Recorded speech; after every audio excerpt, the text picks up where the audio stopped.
comfortable? Are you happy? I'm happy. I'm happy that you're here. We're going to do a show. We're going to do our RETRON show. And we're going to... Hey, guys. Hey, everybody. Here's our final thoughts. Final thoughts on the RETRON 5. Spent over 24 hours pretty much going back and forth, trying different games, trying to find a game that will not work on the RETRON 5. I'm happy to say that every single game that I have as far as NES, Genesis, Super NES, Famicom games have all worked. Unfortunately, I do not have a Game Boy game available, Game Boy Color game available, or Game Boy Advance game. But I'll tell you one thing, it has worked. And with the HDMI input, I gotta admit that the graphics are just incredible. It's just to see these games in that way, it's just awesome. So what we're going to do right now is just give you a few of the games and just give you an idea of what they look like. Right now I just put in Mike Tyson Punch-Out, and I'm using a Super Nintendo controller. So check it out. Mike Tyson Punch-Out on the RETRON 5. NES. Classic. And it works great. And the cool thing is that I can honestly use a Super NES controller to play Mike Tyson Punch-Out. I'd have to figure out where the, what buttons are what, but let's, I'll just try to do a quick little couple of punches real quick, not to bore you out there, but so far this has got some great value to it. I really can tell you that much. But as you can see, the game is playing. I'm using a Super NES controller. And I'm going to throw a punch, and I threw another punch, and another punch, and another punch, and another, and another. And I just want to give you guys a heads up of what it looks like.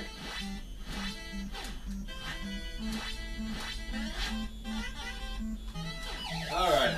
KO! There you go, Mike Tyson Punch-Out. Now, we're going to show you another game. Super Famicom! Street Fighter 2. What button do I press? A? There we go. The graphics on this are phenomenal. For Street Fighter standards, they're gorgeous. Just like Uncle Tommy. Let's see. We know we gotta pick Ryu.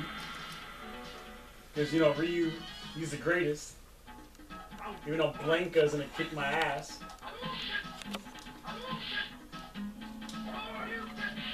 That was my fault. Stupid.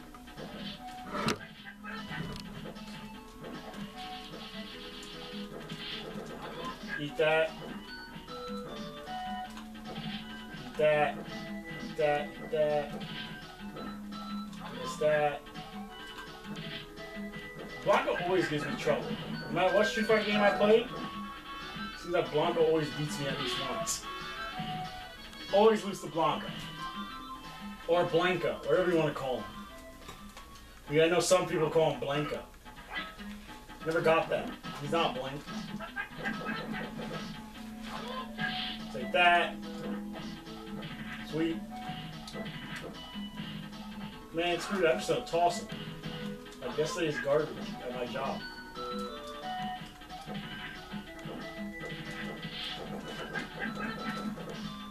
Jack.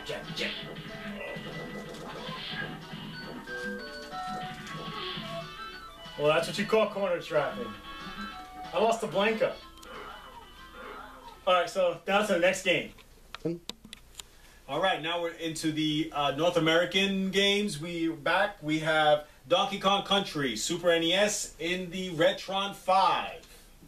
Let's see what we got here. Let's see what it looks like. Graphically, the HDMI just brings out how beautiful these games are. With the new high-def games. Uh-oh, looks like no. Well, I thought there was going to be an issue there. Guess what? No, it worked out pretty good. Classic game. Everyone loves Donkey Kong Country. If you've ever played it, it just left quite a mark on you. It's just a great game.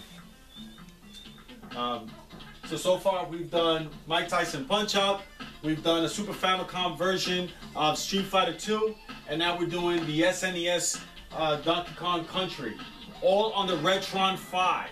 So I have to give a lot of credit here. 1994, as you can see.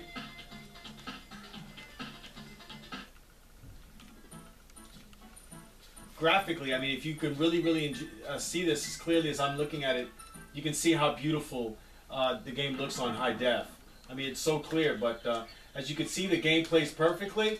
There's no issues. I see no difference in this game as to how it looked on the original. The big difference that I see here is the fact that it's on high def. Well, there you go. I just wanted a quick run on it. As you can see, Donkey Kong Country works perfectly. Now we go to the next game. After my stunning defeat in Street Fighter, we are now going to play Aladdin, one of the best graphically looking games on the Sega Genesis. As you can see, there's the big Sega logo, so you can know you're playing on a Genesis. And who's that? Jafar? Or the Genie? Aladdin. How do you start this? It looks good, you know, because I can't get past the title screen. Well, start button works on the SNES controller. So I guess we're playing on the SNES controller. Let's see.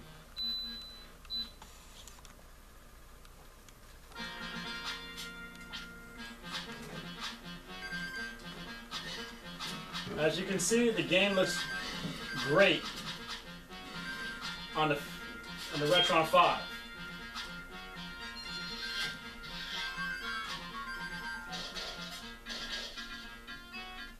Climbing up these ropes, just like gym class. I'm not going to get that far in this game. Just wanted to show you guys a little bit what the game looks like. So that's Aladdin, and now we're going to do our review of the whole console and a recap of the games we just played. Okay, everybody, as you can see, we're right now going to give you our final thoughts on the RETRON 5. The RETRON 5, which allows you to play quite a few different games for different systems on one console. Including the Famicom. Japanese imports, NES. Mega Drive. The company that created it was Hyperkin. So I got to give my opinions. My opinions I just want to give real quick. I spent quite some time since yesterday when I first got it. Just playing it, just trying to find issues with it. A few here or there. Nothing out of the ordinary. One of the things that you noticed previously when he was just playing Aladdin is that he tried to start the game with the Genesis controller. The reason it didn't play is because he had it on the second port. And he had the Super NES controller on the first port, which shows you can play with the SNES game on a Genesis on this for a Genesis game. To me, that's awesome. That's awesome. Also, the other part that I noticed about this is that when I looked into it, I read in the manual that the game itself would have cheats in it. Well, I guess I read it wrong. There are no cheats in the RETRON 5 when you first buy it. You have to go into Hyperkin's on-site line. You have to get a Hyperkin's on-site line and get the cheat codes from them, or you have to go into the official Game Genie and get the cheats from Game Genie. Yeah, so Game Genie, but you have to use an SD card, and there's a port that you can just put the codes into the system and load it in. So, my opinion right now, also, one more thing. All the controllers work. All the classic controllers work. NES, Super NES, and Genesis. The Hyperkin controller. This right now, I'm not too crazy. Garbage. I won't say garbage. His opinion. My thing is, I feel as if they could have done a little more for it. The reason I say there's an issue with it is because I noticed that if you do not have this, or if it doesn't work, your system does not have a reset button. It does not have anything that would help you start the game without this. Besides that controller. This controller is a must. If you do not have this controller, if this controller gets damaged, you need to get yourself another controller. You have to go out and buy one, order one, whatever it is. But I'm noticing without this, you're lost. You're lost. So my opinion on the system, in all, graphically, the games look great on HDMI. I was able to play all the games. I have quite a few Super Famicom games. Don't have really that many Mega Drive games. Honestly, I didn't even try the Mega Drive game, but I'm guessing it works pretty good. If I find something in the future, I will mention to it. But I'm going to give this game, this system right here, a thumbs up, in my opinion. For someone who does not have the old systems, but can get themselves the old games and want to have shelf space, I'm gonna give it a thumbs up. I think this system is perfect for it. I did not find anything wrong with it. I think it works great. I did have that issue in which I had to change the original one I bought because it was defective, but because of Tim over at FYE, I was able to do that with no issue. So that's my thing. One more part, before I go. To start the system, you have to actually hold down the power button here.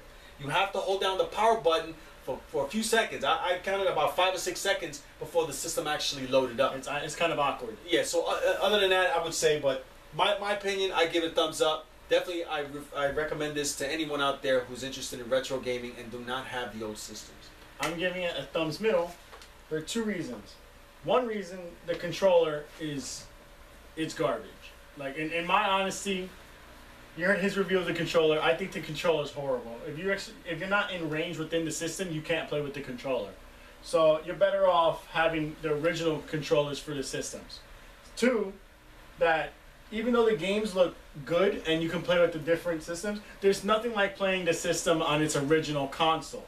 So like if you want to play a Sega Genesis game, you just bring out your Sega Genesis and you play it on that console.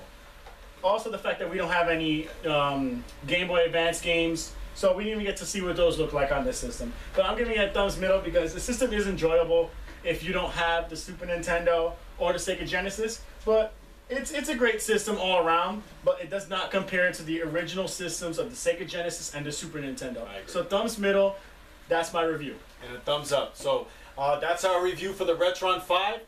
If we come up with any Game Boy Color games, we will throw a little shout out there. But as of right now, I'm giving a thumbs up, thumbs middle. So there you go from Rod Squad Retro Reviews. See you guys next time. Thanks.